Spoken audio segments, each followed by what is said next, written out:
If you're a high performer looking to grow and make an impact, but feeling stuck, underappreciated, and burned out at work, you're in the right place. I'm Melissa Vining, and this is the Job Search for High Performing Misfits podcast. I help high performers leave draining jobs behind, reclaim their careers, and land roles in organizations where they can thrive. Tune in for tips, insights, and inspiration for your journey to fulfilling work that fits you. Hello, and welcome back to Job Search for High Performing Misfits. Today we are tackling the neurodivergent job search with someone who truly gets it from both sides of the desk. Jeanna Malines is a former recruiter and HR strategist with over 20 years of experience, a certified ADHD coach, and the founder of Trajecta. Today, Jeanna specializes in supporting ADHD and neurodivergent professionals as they clarify direction, communicate their value, advocate for themselves, and find work environments where they can truly thrive. Jeanna, welcome to the podcast. Wow, what a lovely intro. Thank you. And thank you for having me. Yeah, of course. Why don't you get us started off with telling us a little bit more about your story and how you got to where you are today? I started my career as a recruiter about 20 years ago, maybe a little bit longer than that. Won't say how much. And I really found that working with people, I thrived in it. I was thriving with the deadlines, and I was just doing really good. You know, my first year, I was Rookie of the Year. They flew me to Hawaii. I was like, this is the easiest job ever. And I was recruiting executives in the home building industry. And then a year later, the housing market crashed. And I was like, wait, what just happened? So I had to, like so many of us neurodivergent people do, reinvent ourselves. And at the time, I thought I was just a high-functioning, gifted misfit because that's all I knew that I was. So throughout my career, you know, it's been linear but non-linear in a way. And my last big corporate recruiting position, I thought it was my forever job. And I was so happy. I was building the executive recruitment function for a major hospital system here in Florida. And they didn't have one before. I love building things. I'm a builder. And I thought, okay, this is it. And about almost a year in, there was some communication mishaps with certain people, certain executives that weren't on my frequency, not my wavelength. And that was that. And so I went home and I watched British procedurals and laid in bed for a couple of months and licked my wounds. And then I went back out into the job market and I couldn't find a job. And I'm supposed to be the expert, right? Yeah. Crickets. And I'm like, am I old? Is it because I was only there for a short stint? Is it because I took some time off and opened a brewery and then came back into my career? What's happening? You know, that job, when I interviewed, I had a panel interview. I had a phone interview and then a panel interview. When I left the panel interview, I had a job offer, verbal job offer, before I hit my driveway. And that's what I was used to. So I was like, well, if I'm struggling, what are other people experiencing in this job market? There has to be a better way.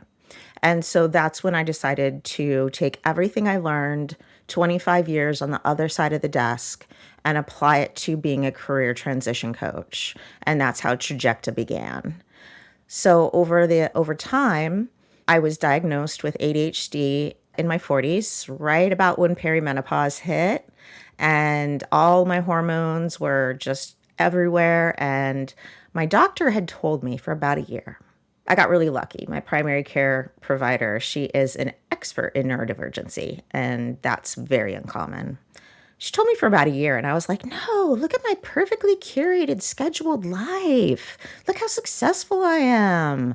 And then COVID hit and perimenopause hit, and I was my perfectly curated, scheduled life got ripped out from underneath me, and my hormones were going crazy, and my brain broke. And I called her. And just hysterical. And she said, well, it only took a global pandemic for you to believe me. And I was like, yeah, okay, I get it. So my journey from there was just going through the stages of grief Because when you get a late in life diagnosis, you rewind your life and you look at all of your relationships, your work relationships, going through school, high school, back to grade school, and you go through this, literally go through the stages of guilt or grief, guilt, grief. See, there I go. Another flub. I love my flubs. So that's where I really started digging in and learning more about me and who I really was, and not this mask that I've been wearing for 45 years. Yeah, no, it's crazy to have that late diagnosed experience and to kind of rewind and think, oh my gosh, if I would have known at this time. What would have been Yeah. different? I wouldn't have quit the band and the drill team and the dive team and the lead in the school play and high school. Yeah. Yeah. Yeah. Yeah, I would have had coping mechanisms. I would have had support. I would have had, but back then it was a boys Right. thing, ADHD, autisms, they were all a boys thing. And because boys are a little bit more extroverted with their idiosyncrasies and girls are a little bit more introverted. And my mom was like, "Oh, she's always got her nose in a book." And I was like, "Well, maybe because that was my coping mechanism. That was my mask. That was my safe place. That was my dopamine." Yeah. Yeah. And I mean, when I think about this for myself too, you think about the 80s and 90s and kind of that time, and it was not well understood. Like neurodivergence really was not well understood. And I think that there were even more kind of barriers around it, even for people who were recognized at that time, right? So it's kind of like, Yeah. yes, we would have maybe understood ourselves better, but we would have run into other problems as well. So it's kind of like it goes both ways, right? Well, there's a generational aspect to it as well. My parents were raised by the silent generation, Yeah, and they don't talk about it. right. And so, my mom and my dad, they were boomers, and I'm a very proud and loud Gen Xer, and they didn't have the skills to talk about it or to understand because they weren't allowed to talk about anything. Yeah. What was going on in at home, what was going on behind closed doors, all of that stuff. And a lot of going back and unpacking a lot of childhood trauma and stuff behind everything. So when I finally started talking to my mom about my diagnosis and telling her about the things, the shopping, maybe the drinking, maybe the this, maybe the that, and she fully was like, "Oh my gosh, is this hereditary?" And I was like, "It absolutely is." And she's like, "I'm pretty sure I have ADHD too." And I was like, "Well, here we go. Let's go on this journey together." Yeah, exactly. And I think that's so common because it is hereditary, like you said. And a lot of times the parent will be like, that's normal. I do that too, right? Exactly. Until it's not normal. And I'm like, "Hey, mom, going on Temu and buying, $300 worth of crap clothes. And then by the time you finally get them, you don't want them anymore. That's not normal." Yeah, and it's crazy because we only know our own experience. So we just assume that it's normal unless we hear about someone else's Right. experience or hear someone say, like, no, actually, that's not normal. Yeah, I mean, I always knew I was on the outsides. I mean, I was the chameleon that fit in with everybody. I was with the drama kids and I was with the stoners and I was in gifted. So in my high school, the gifted kids were also all the cheerleaders. And so I had this chameleon aspect about me, but I realized looking back that it was just different masks I put on for different people. And I really never quite fit in with any group, but I was just on the fringe of all of them. Yeah. And that was just all masking. And I understood what people from different socio clicky groups wanted from me. And that's where, the people pleasing comes in and all that fun stuff. Yeah, no, there's so much to unpack there. Now that you know so much more about this and you are a certified ADHD coach, can you tell us a little bit more about what that means? Like, what is the benefit of potentially working with someone who has that type of certification? Well, the whole benefit is that this world is not created for our brains. It's like being left-handed. This world isn't created for left-handed people. And so when you're working with a coach, especially in somebody with something as so important as a career transition, a career pivot, or trying to grow in your career, or overcoming obstacles in your career, to have somebody who gets it, who's been there, who understands and knows that a new planner or a color coded calendar is not going to be the answer for you. Just network more, just apply more, just don't worry about all those rejection emails. They don't mean anything. Well, yeah, they do. When you have rejection sensitivity dysphoria, every silence, every recruiter that ghosts you, every time you get scammed by a fake job on LinkedIn, those all chip away at your being and your energy, and is a physical and mental reaction. Last summer, I had a friend, and funny coincidence, it was the first podcast I was ever on when I owned my brewery. He had a craft beer podcast back in the day, and he had got a late diagnosis of ADHD, and also he had been with a company his whole career and had gotten downsized and was struggling, and he didn't make it through that dip. It's like you find out and you're like an aha moment, but then you go down and you're like, oh wait, what the hell moment. And then you learn, and if you can, you learn and you keep growing and you learn more and you understand more and you kind of come out of it. And he didn't. And I was actually supposed to be on his podcast on Tuesday. He had a new podcast about him and his relationship, her being neurotypical and him newly neurodivergent. And he left us on a Saturday, but he recorded a 5-minute message on his podcast to drop the next day. And when that happened, I started thinking, oh my gosh, he was everything that was love and light and genius. And like, how could that happen? And so I started looking into, I was already doing career transition coaching, and I started looking into who is specializing in working with neurodivergent people. And I'm Googling it, and like literally one came up. Like in the UK, there's so many, but in the US, like literally one came up. And I was like, okay, this is where I'm taking my business. And so now, instead of just doing career transition, I also work in workplace development and helping people if they've got a promotion they're getting ready for, or an annual review that they're worried about, or just wanting leadership or communication skills, or even, some overcoming obstacles. So I'm working with people not just transitioning their career, but people that are in their career and looking to try to make sense of a world that didn't work for us. And the job market definitely was not built for us. Definitely not. And I want to actually take that idea and continue with it, because you're right. The job market is not built for us. The world is not built for us. The workplace is not built for us, right?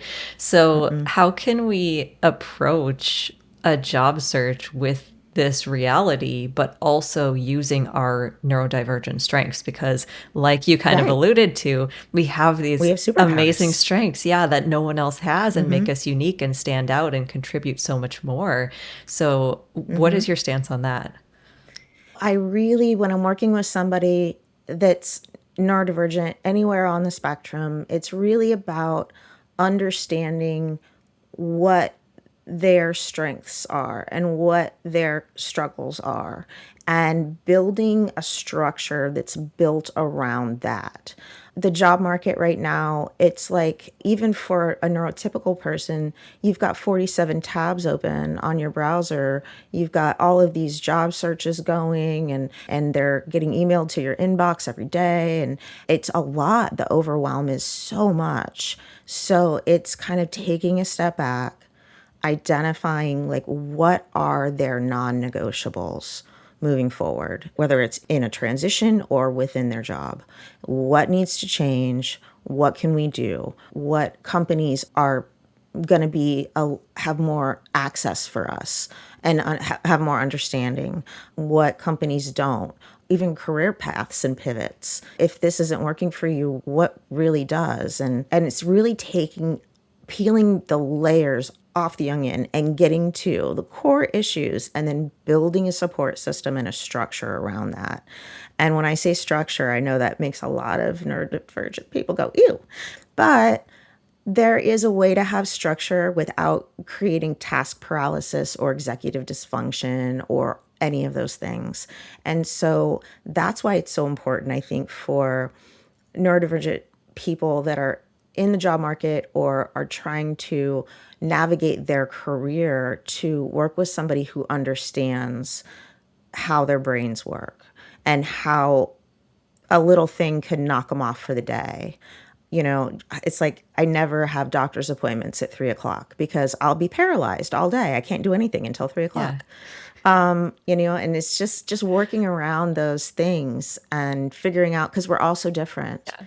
and we all have different strengths. Like I'm a pattern recognizer. Don't ever watch a TV show or a movie with me if you don't want me to spoil it. By the second episode or the first 20 minutes, I'm like, he's dead. Yep. He when he said I see dead people, that's because he's dead. Yeah. I figured that out in 20 minutes. Yeah, so pattern recognition is mine, and I just feel just empowered to empower people. And when I see that light bulb go on, when I'm working with one of my clients and I'm explaining something that they're struggling with in a different way, and I see that light bulb go off, like I see the tension just like, whew, and I'm just like, that's what I'm here for. Yeah. Do you have an example of that light bulb moment that you've experienced recently with a client? Yes, I do. As a matter of fact, I had a client that I was preparing for a job interview, and I had built this program to help people with the STAR method of interviewing. Tell me about a time when. So it's situation, task, action, result, because they really couldn't figure out what their accomplishments, quantifiable accomplishments were. And so we were working through that. And, you know, I broke it down into, okay, you know, here's the situation. Why were you asked to do that? Oh, because of this. Okay. So what did you plan to do? Well, my plan was this, this, and this. And what of that plan did you take action on? And they were like, oh, this was the best way to solve that problem. And I'm like, what was the result? And they thought about it for a minute and they said, oh my gosh, we were able to take payment. It was a US based company working internationally from 13 more countries.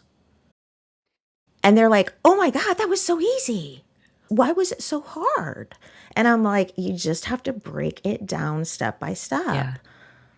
Yeah. And so that was a huge light bulb moment. And so then he was just like, okay, I want to do another one. I want to do another one. Like, I remember this and I remember that. And just watching him work through it was just so much fun. And then, you know, when he went to the interview, you know, I also prepared him for not just the tell me about a time when, but tell me about yourself. And these, you know, all of the questions, you know, if you're an animal, what would you be, that are could be really weird and really throw us off our game if we're focusing on one thing. Another thing that I do is I have them just envision the hard questions, envision what failure looks like, envision what the room looks like. What are you wearing? What's the temperature? How are you greeting people? Are you standing? Are you sitting? Are you shaking their hand?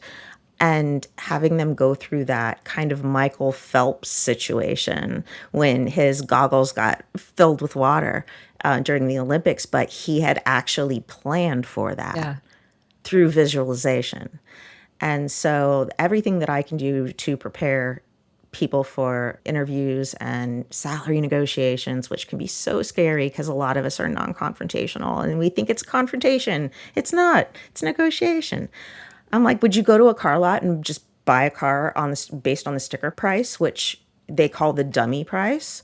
No. Okay. Well, why would you do that with 40, 60 hours of your life every week? Yeah. Yeah. So yeah, it's just all about just getting down and digging in and finding those bottlenecks and rewiring the way that we think about them. Yeah. I love Yeah. that. So, do you have any other tips for people to communicate their strengths potentially in an interview other than the STAR method that you talked about? Is there anything else that comes to mind where, you know, they can kind of get in some of those strengths in some of their answers? Yeah, I mean, it's all about understanding what yours are. People, me in particular, the pattern recognition, the problem solving. I have an innate ability in any type of crisis situation where I am the one that is cool, calm, collected. You do this, you do this, you do this. I literally had an experience once where I was at a concert and this guy stage dived and he fell on his knee and blew his knee out right in front of me. And immediately the bouncers wanted to pick him up and carry him out. And I literally stood over him and I was like, you will not move this man. Like, no, that's not happening. And, it's just like in those moments, because I'm so used to being in crisis mode all the time that when crisis actually happens, my brain is like, oh, okay, here we go. I'm down. Let's go. Let's do this. So it's just identifying what their strengths are and working those into the conversation, and talking about their problem solving skills and things like that, and working it in naturally without going full blown and saying, oh, well, I have ADHD or I have ADHD, so I'm really good at this in the middle of an interview. Which is a question a lot of people ask me a lot is, do I disclose? Do I want to maybe cancel myself out or find out if this company is? And I'm like, it's different for everybody. It just depends on what you want to disclose. Sometimes people want to disclose it early on and make sure that there are accommodations. And then some people want to wait and just see and hope. And when I was going through my situation with the hospital system, I would have thought that there would be accommodations, but there weren't. And I think when I disclosed, that's where everything kind of went downhill. And then as part of my severance package, they gave me like EAD counseling. And I'm like, I could have had that? Like that. Like, why did nobody tell me about this? So it's just about learning what your strengths are and building on the things that you're not so good at. If you're not really good at time management or you're not really good at just showing how you've overcome obstacles. Because people will always ask, what's your biggest weakness? Time management. But this is how I've overcome that.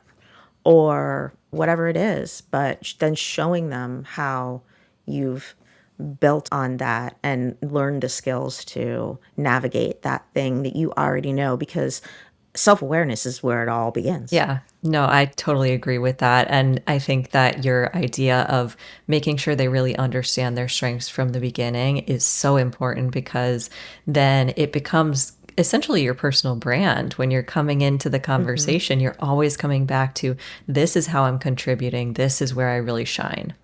Yeah, exactly. And I always ask my clients, when in your career did you just feel invincible?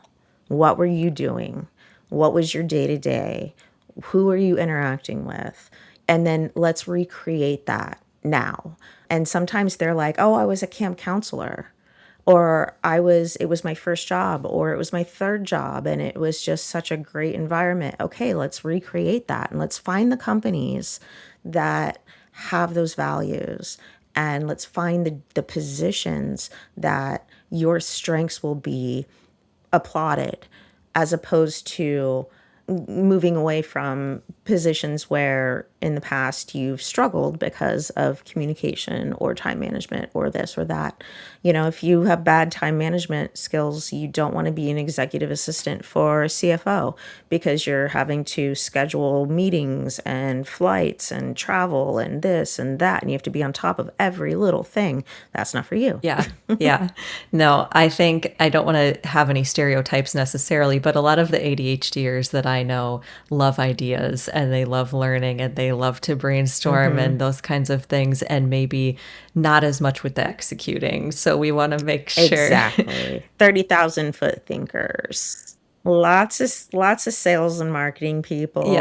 Yep. Yeah, lots of people that are forward facing, especially with the ADHD, maybe not the AU ADHD, but forward facing. When we're in our zone and we're feeling our best, and when we are like an 11, we're unstoppable. And so what places did you feel that way in your entire career path? And let's find those opportunities now. Yeah, I love that. Does that go along with your concept of finding the place where, the interest-based nervous system is coming into play? Can you talk a little bit about that and why that's so important? Yeah, I mean, the big thing is that no matter what we do, we're always going to have tasks that we're not driven to. We are not driven by getting something done. We're driven by our pleasure system being depleted. So, okay, so let's take these tasks, and now with AI, there's so much that we can do to automate a lot of stuff for us. And so I'm teaching my clients a lot about AI and how they can use it. And right now, especially with career transitioners, they're like, AI is the devil. They're the ones that don't like my resume because it's nonlinear, or I had a career gap or short stints. And I'm like, yeah, that's true. But ATS systems have been around for like 40 years, and it's just the same thing. It's keywords and this and that. And AI can improve it, or AI can also learn really bad habits. And we saw that with Workday recently getting a pretty big lawsuit. And I wrote an article about that really got some legs on LinkedIn. I was like, wow, everything I post, that one got legs. I'm like, okay, cool, go with it. But it's really about the transition when I'm working with my clients, that 90-day transition. I have a 30, 60, and 90-day checklist of all the things that we need to do to make sure that we're transitioning in. And I check in with my clients at the end of the 30 days. Okay, go through the checklist. What went well? What didn't happen? Why didn't it happen? Are there any kind of like frictions? And then overcoming those frictions, so that, because companies are really great at hiring or whatever and onboarding, and here's your laptop and here's your logins, and then you don't see anybody for a week and you don't know what to do. The transition portion is lost. So I really focus on once they get into their new role, to help them transition gradually, naturally, and in a way that makes them feel comfortable and not masking or people pleasing, but just being aware of their surroundings. And I think one of like my big Achilles heels, one of my kryptonites. I call them. I have my superpower and I have my kryptonite, like Superman. One of my kryptonites is I see the best in people all the time, and I will unintentionally seek out or make friendships with people that maybe aren't so great for my career. When you're talking about office politics and this and that. And I saw that over and over and over and over again. And meanwhile, my neurotypical husband is the biggest bullshit detector. He is phenomenal. And he'll be like, nope, nope, nope, nope, nope, nope, not that person. But it's people that I can't read. But if I walk into a room, I walk into a club, a bar, a restaurant, I'm like, immediately, vibes yes, vibes no. I'll be like, nope, turn around, going somewhere else. So it's just figuring out everybody's differences and everybody's similarities and learning every day. I found someone today just like on my Facebook feed, and she was amazing. And was talking a lot about the relationship with ADHD and neurodivergent people and alcohol, and why. And because, 2 drinks in, our brains just go normal. We're not in hyper focus, we're not in crisis mode, and then you don't want to lose that feeling. So then 2 drinks becomes 4 or becomes 6, and that whole relationship. And I was just like, I spent like an hour and a half in this morning, just like, I have to watch every one of her reels. Yeah, I get there too. But I just found her as so enlightening. And she's like, 10 things I know about you, and score me. And I was like, 10 out of 10, 9 out of 10, 10 out of 10, 10 out of 10, 9 out of 10. She had like part 1 through 6. And I was just having so much fun. And just like seeing somebody else like break it down for me is how I want to come across to my clients. Is I want them to see me break it down for them, so they have their aha moment. Because I was in my bed, drinking my coffee, having aha moment after aha moment. Yes. I love it. And it's also because you feel like that person understands you, I think. Well, yeah, and that's the beauty of where we are right now. With so much social media and so much noise, there's also so many people who are talking about it. And this woman was probably my age-ish, in her 50s, maybe a little bit older, I'm not sure. And she just got it. And I was like, I want to crawl in your skin like a tauntaun and learn everything about you. Yes, Did I throw you with the a tauntaun? little bit. I was just going to pivot back to something else that you said before about helping people find their fit and find the environment and the role that's really going to align Hmm. with their strengths and what they really like, where they can thrive, right? How do Yeah. you go about doing that? Are there any tips that you can give someone on how to Hmm. evaluate companies or evaluate roles? Yeah. Research. I'm a research girl. I mean, if I wasn't doing what I do, I'd be like a PI, a detective, I'd be an FBI. I am a research girl. And I have on my website like 25 chat GPT prompts that everyone should know. And one of them is how to research a company and find out whether they are known for being accommodating to neurodivergent people or whether they have not.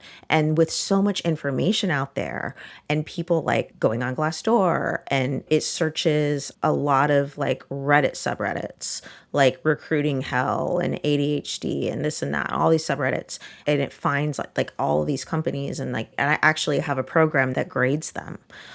So when they come to me with like maybe they'll find a job that they really liked and they applied to. So great, apply. But my whole practice is apply and then let's find out who the hiring manager is and let's find out who their boss is and then let's craft an email showcasing yourself not as looking for a job but as a solutions based hire. Because when you're coming from the top down and not the bottom up, they're not going to look at the gaps or the short stints or the nonlinear in your resume. They're going to see, oh, wow, this person just sent me an email about how they have solved the issues that are keeping me up at night. Yeah. I'm interested in talking to them, whether they have an open position or not. And so I don't just do it reactively with a job opening.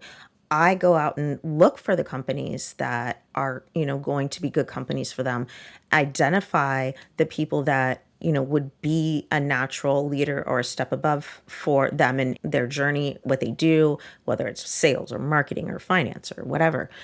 And then identify those people and teach them how to network intentionally and take that scariness of rejection away. Yeah. And so that is really the difference between me and a lot of career coaches that are just like giving you the cookie cutter advice because I take it a step above and really research the companies. Anytime one of my clients has an interview, I do a full research dossier on the industry, the company, the job, and the people or person that they're interviewing with. And depending on how much information is out there, I can even tell them, okay, this person is just a question and answer fire person. So don't expect a lot of, and don't go off on tangents and expect this and expect that. Or this person is a big thinker and they're just like ideas, ideas, ideas. And, so preparing them in that way so that they were walking into a company knowing probably more about that company than most of their employees do really sets them apart. So it's just another way to take away that anticipation frustration when you're anticipating something and you don't know what's going to happen and you're like starting to get in your head. Taking all of that away and giving them so much knowledge that they're going to walk in there and I know they're going to nail it even if they get asked if you were an animal, what would you be? Yeah. No, I love that proactive strategy, and I try to tell Yeah. people about it all the time because it's so much more effective than just reacting to the job boards and like going from there Yeah. to be able to say, okay, these are the companies that I think align with who I am and what I'm looking to do. And I can actually start reaching out to people before there's even a job posted. Yeah. Yeah, because a lot of times when you're positioning yourself as a solutions-based hire, I've found oftentimes with my clients that there's a position that becomes that they create Yeah. around my client. And they're like, well, you know what? We need this and this and this fixed. Yeah. So let's take a look and see if we can make this happen. And those are the best opportunities because now you're building a job description around you as opposed to you trying to fit into a job description and you trying to rewrite your resume for the 4,000th Yeah. time to fit to this job description, which is such a misnomer, if that's the right term, anyways, because oftentimes the job descriptions, they're so outdated, they haven't been updated. And sometimes in big companies, like when I was at large companies, it took an act of Congress. I would have an executive send me down, hey, I need this. Okay, great. I go to HR who owned all the job descriptions. I need this job description. I send it back to the executive. What the heck? No, I don't need that, or that. I need this, and this, and this. When was this Yeah. written? And then to go back to HR and have it changed took an act of Yeah. Congress. And so then finally they just get fed up and the executive would say, well, just post it. You know what I want. Oh my gosh. So a lot of times, a lot of our ND job seekers, they'll say, well, if I don't check all the boxes, I'm not going to apply. When they don't understand that that job description might not even have everything. And then they go into interviews and they get asked questions that weren't even part of the job description. Yeah. Like, oh, do you have experience with X program? And they're like, no. And they're like, oh, well, that's a, that's a deal breaker. And they're like, that wasn't in the job description. Yeah. If I had known that, I probably wouldn't have applied. But it's because of that. It's because it's just in a lot of these big corporations, even small corporations, it just takes a lot to get those things up to date. And so I always tell everybody, if you feel 75% good about this job, apply and then send it to me. And then I will throw it into my little AI bot that I built and I'll find 10 more that you wouldn't have even found and I'll send them back to you that are just like it. So it's really about taking what energy we have, what spoons we have, if you are familiar with the spoon theory, and saying, okay, well, I used 2 spoons today to find a job I really liked. And then you send it to me and I can send you back 10. And you can just be like, oh my gosh, that took no effort. Okay, I can do this. So yeah, it's just about breaking the barriers, figuring out the bottlenecks and working around them. And I work with everybody a little bit differently. I mean, I work with neurotypical people too, that I'm like looking at them and they're like, oh, I got ghosted by this recruiter, or I got a thanks but no thanks email, and then they reposted the job, and I'm like, ooh, you got a little RSD going on there. I don't know, but it's just saying, reframing it from my perspective as a corporate recruiter. I was like, I could have 6 senior VPs of HR, and you applied to one, but I have 6 more. And then I found somebody and I close that position and you automatically get a rejection email. And then you take it like, I just got rejected. I have 6 more. Right. You didn't just get rejected. There could be multiple. It could be just a company that's trying to, sadly, just rake in resumes for the sake of having them for the future. And recruiters and corporations do that. There's so many factors. And so not thinking too far into that rejection or that, what I thought was going to happen didn't happen is really important. Yeah, definitely. You can control what you can control. Right. Yeah, I'm so glad you brought that up because rejection is a part of the job search process, regardless of your background or who you are. It is the job search Yes. process. I mean, right now, it's all a Yes. rejection, no exception. Yes. All rejection, no exception. I'm trademarking that right now. Perfect. That's going to be my new newsletter. I love it.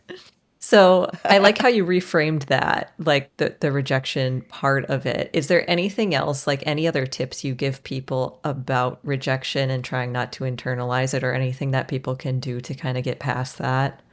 Yeah, a lot of times what I do with the visualization tools is I have them visualize rejection. And what does it look like? What happens, when you get that thanks but no thanks letter, or you go on an interview and you never hear back, or you have a recruiter that's like, you're perfect and we're submitting you, and then they ghost you because for whatever reason, the company was like, no, that's not the right fit. Maybe they changed their mind. Maybe they're putting it on pause. And as third party recruiters, it's really not fun to give people bad news as a third party recruiter. Now, a corporate recruiter, you want to make sure that you are the face and you're, making sure that like, hey, I just wanted to let you know the position's been put on hold for budgetary reasons or for this, that, or the other, or we had an internal candidate. I'm so sorry. But a lot of times that is not happening. And so just going to the worst case scenario like we all do is serving none of us. It's just such a disservice. And so just kind of reframing that and saying, okay, well, here are all the reasons why that would have happened. And being on the other side of the desk, I can name 10. Yeah. And I'm like, it could have been this, it could have been that, it could have been this, it could have been that. It probably wasn't you. And then they're like, okay. But having them go and look at and visualize what rejection looks like and what it feels like and reframing it and not just putting it in that category of this is an absolute rejection, but maybe putting it in the category of maybe that recruiter didn't know what they were quite looking for, and maybe the hiring leader changed their mind on some of the things, or maybe there was an internal candidate, or maybe they had budget problems, or maybe who knows, a million things could happen. But it's that FOMO, it's like you see your friends going out and you didn't get an invitation and you're like, oh, they hate me, or oh, maybe I flaked on them too many times and now they're not inviting me. And I'm like, well, maybe they thought you were out of town. Maybe they thought you were busy. Maybe they thought, what's the last thing you posted on Facebook? Oh, I'm just like taking some time to myself right now. Well, that's why they didn't invite you. They're respecting your boundaries. No, I love how you said it's probably not you, because I think everyone tends to assume that it's me. I did something wrong. There are so many things that it could be that it is probably not you is literally probable. Yeah. Like I can tell you a million reasons why it's not you. Yeah. And if you don't hear somebody tell you that, then you're just in that rejection mode and then the walls go up, and then you want to take I literally was having a conversation the other day with someone that they went into a final interview and they did so well that they got feedback that they felt that it was rehearsed, and it wasn't. And he was like, I did too good. And he literally took 2 weeks off of applying to anything because he felt so rejected for being himself and authentic. Yeah. And I'm like, their loss, and you dodged a bullet. Yes. And he was like, you know what? Damn right. Yes, exactly. I mean, if that's the feedback when you really show up authentically, then that's just a flag for you to say that is not the right place for me. Exactly. And that's one of the things that I really am like, hey, you know what? How many first bad dates have you been on? And you're like, whoo, dodged a bullet there. Because dating is just like the job market. Yeah. You have to kiss a lot of frogs before you find a prince. Yeah, exactly. So think about it like that, and put it into other types of life experience that we deal with every day, and put it in like that kind of category. Yeah. And then it doesn't feel like such a rejection. It feels like, oh, whew, Yes, exactly. Yeah. Exactly. So tell us a little bit about the new book that you have coming out. Oh, yeah. So, one of my favorite books is The Hitchhiker's Guide to the Galaxy. And I had this like 2 a.m. idea about the job seeker's guide to the galaxy and taking the story and the players in the story and like tying them into every aspect of the job search. And I literally picked up my phone and I opened Chat GPT at like 2 o'clock in the morning and I'm like, just stream of consciousness. And that's what my Chat GPT is. It's my external brain hard drive. It's where all of those crazy ideas that come up to me at 2 o'clock in the morning or while I'm in the middle of a conversation, like I just had, like, oh, I forgot what it was actually by now. I'll have to listen to the You're going to replay. brand something or trademark it. I Yeah. can't remember either. Yeah. Can't remember either. But and then it just took on a life of its own. And so I'm building this and it's a flight manual. So every chapter is a little bit of the story and it's very funny. It's very tongue in cheek. But then there's like a flight manual and then there's action items. And I did separate it like for neurotypical and neurodivergent. And not because I wanted to be other than, but because I wanted to be inclusive. And I really struggled on that. Like, how do I separate this? Because I know that there's going to be some neurodivergent people that are going to take 3 things out of the neurotypical checkbox and 3 things out of the neurodivergent checkbox and be like, that's the right one for me. Because we're all so different. And so each chapter has like action items and ways to make it easier and just ways to hack your brain a little bit so that though you don't get task paralysis, you don't get overwhelmed, you don't get executive dysfunction crazemo. And so it's going to be really fun. I'm really excited for it. It's going to be out there on Amazon and Goodreads. And I don't know how I would really do an audio book for it, but I'll figure it out a way. Yeah. And maybe turn it into a screenplay. Yeah. Yeah, that would be cool. I could have a whole cast. Might as well. Why not? I just thought of that. That's going to be so much fun. Amazing. Such good ideas coming out of this conversation. And that's what I love about these kinds of conversations because we feed off each other's energy. And you're like, oh my God, that was such a good idea. And I learn so much from my clients all the time, every day. I'm like, wow, that was genius. I'm going to incorporate that. I literally had somebody that I was working with that was talking about the ADHD tax, whether it's, our spending habits or this or that or that. And I was like, what if I built an ADHD career cost calculator? That would be cool.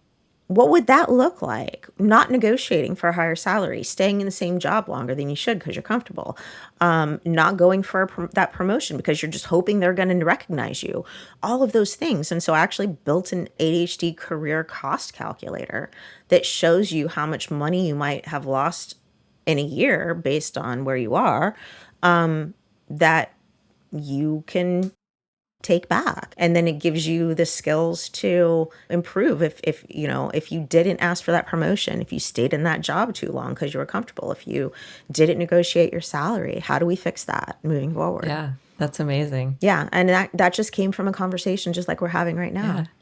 Great. So where can people go to find you, follow you, learn more about what you do? Yeah, absolutely. So on LinkedIn, it's easy to find me. I'm the only person in the world with my name, so super easy. It's JeannaMalines.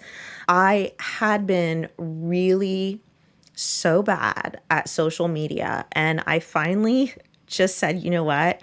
I need somebody to do this for me. So I had my Instagram, my TikTok, my YouTube, everything all started, and I hired a company that just sent me some scripts for shorts, and I'm sending them my podcasts, and they're cutting them down.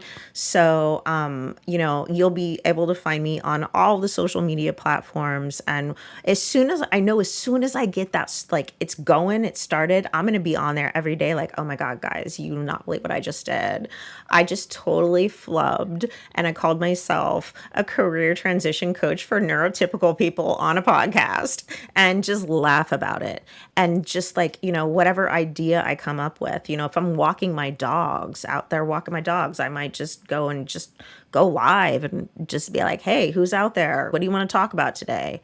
And I will send you all of the links for my socials that are going to finally get somewhere. But I've been active on LinkedIn since LinkedIn wasn't Facebook back in the day, when it was actually LinkedIn, and it was great. And that's another thing that I talk a lot about with my clients, is cutting down the noise on LinkedIn and getting into groups off the main page and focusing in on their people and what they do. But yeah, I'll give you all of that fun stuff. But right now, and then if you just go to www.trajecta, and that's TRAJECTA.net, you can learn all about me and all about the ways that I work, whether you're in transition or you're looking for career development in your current role, and all the ways that I work with people differently. There's a link to the ADHD calculator there. There is lots of just great information. So, and that's also a place where you can book a free career clarity call with me, where we spend 30 minutes and talk about, where you are, where you want to be, and what is stopping you and getting in your way, and then identify if we're a good fit to work together. Perfect. So all of those links will be in the show notes for anyone looking for those. Yeah. And do you have any last words of wisdom or anything you want to leave with our listeners today? Yeah, I do. Be kind to yourself. Give yourself grace. Give yourself the ability to feel something and then let it go. And acknowledge that feeling. Give it a name if you want. If you're feeling rejection, if you're feeling overwhelmed, if you're feeling executive dysfunction, task paralysis, give it a name, acknowledge it, let it go. And always, if you're really in crisis mode, reach out. Reach out to the people that you trust and that you love and that know you and love you, because my friend didn't. And the world would be a better place if he had. Absolutely. Wow, way to leave it on a down note.